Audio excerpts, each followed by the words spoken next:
자, 잠깐 편집점이 있어야 되니까. 하나, 둘, 셋. 오케이. 자, 오케이, 그만. 오케이, 자, 시작하고. 자, 우선 인사부터 합시다. 그래서 우리 회장 누구냐, 우리 회장. 오케이, 그러면 석영아 한번 차례 인사부터 하고 시작하도록 합시다. 석영이 이름 지어요. 부끄러워. 부끄럽다. 네, 안녕하세요. 자, 여러분 안녕하세요. 이제 이번에 준역사에서 역사를 맡고 있는 준석쌤이라고 합니다. 여러분 반갑습니다.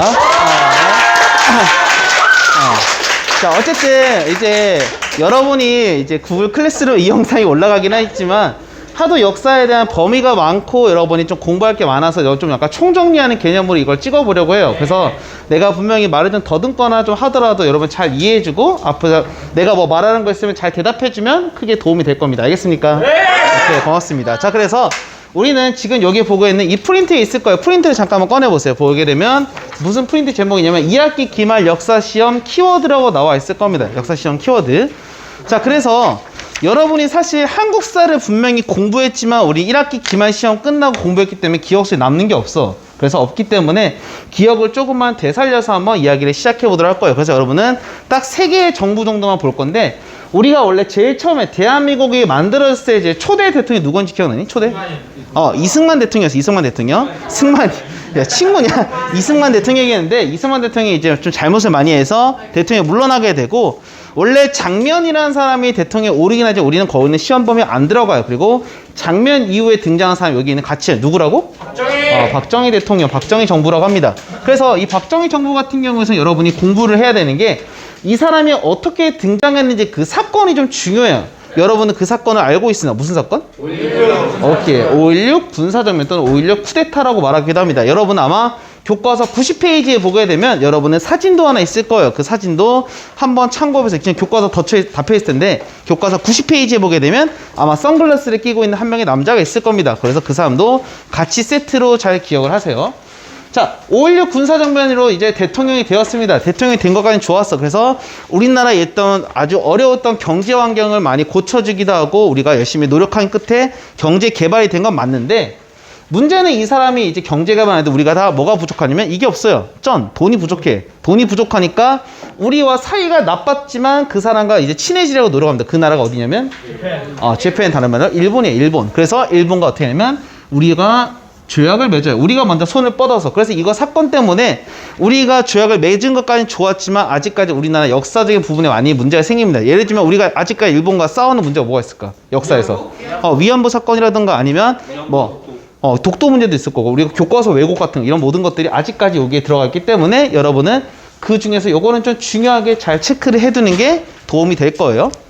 한일 기본조약. 그리고 함께 이 사람이 대통령을 이제 적당히 했으면 그래도 여러분이 훌륭한 경제 대통령으로서 완성이 되었을 거야. 그런데 이분이 호불호가 많이 갈릴 이유가 뭐냐면 이 사람이 대통령을 여러 번 하는 걸 넘어서서 어디까지 하게 되면 죽을 때까지 하는 유신체제라는 걸 하게 되는데 이 유신체제라는 걸 통해서 이 사람은 죽을 때까지 대통령에 하려고 하다가 얼마 전에 사건이 있었거든요. 여러분은 10월 26일 날 그때 이제 김재규라는 사람이 총을 쏘고 죽게 되었는데 아이러니하게도 여러분 최근에 혹시 뉴스를 본 친구 있는지 모르겠지만 우리나라에 무슨 뭐 대통령 돌아가셨거든? 혹시 알고 있니? 맞아요. 이 사람, 이분. 두한이요? 노태우.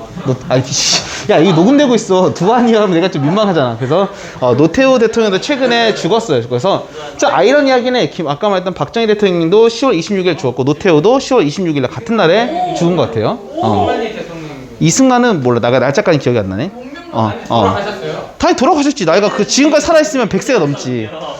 야, 이승만 대통령은 언제 태어나셨냐면 내가 알기로는 거의 가보기역 할 때 이미 과거 시험을 친 분이야. 그러니까 1870년대 이때 태어나신 분이라고. 김구 형님 보고 싶어요. 김구 형님을 보기에는 지금 살아계시면 좀 무섭지 않을까?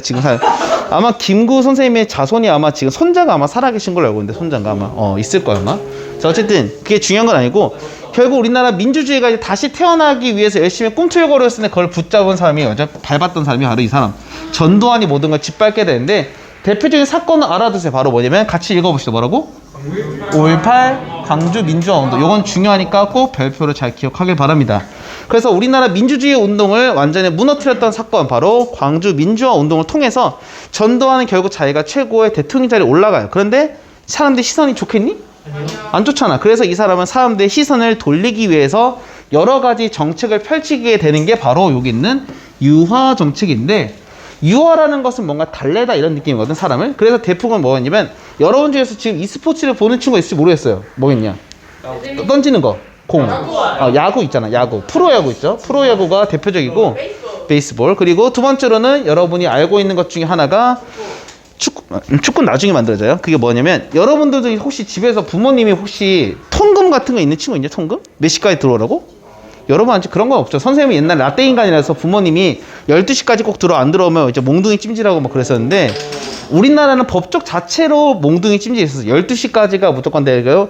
12시가 지나면 신데렐라처럼 다 집에 들어가야 돼. 안 들어가면 다 북한의 빨갱이가 되는 거야. 그래서 이걸 통금이라고 했는데, 그거를 풀어주는 정책, 그걸 뭐라면 이제 야간 통행을 금지를 풀어주게 돼요. 그건 좋은 거죠. 그렇죠. 그건 좋은 거죠. 그런 식으로 사람들의 마음을 달래려는 거까지는 좋았는데, 그럼에도 결과적으로 민주주의를 자꾸 누르고 이제 간접선거 한다는 걸 계속 하다 보니까 나중에 시민들이 분노에 빠져서 6월 민주항쟁으로 우리나라가 직접 선거를 하게 됩니다. 대통령 직접 선거. 그래서 여러분들이 요거는 좀 잘 기억하세요. 6월 민주항쟁도. 아까 뭐 말하지 않았어? 이거 앞에 계열한 게 순서는 시간대 순서. 지금 내가 쓰는 거? 다 시간 순서대요. 시간 순서대로. 일부러 그걸 맞춘 거지.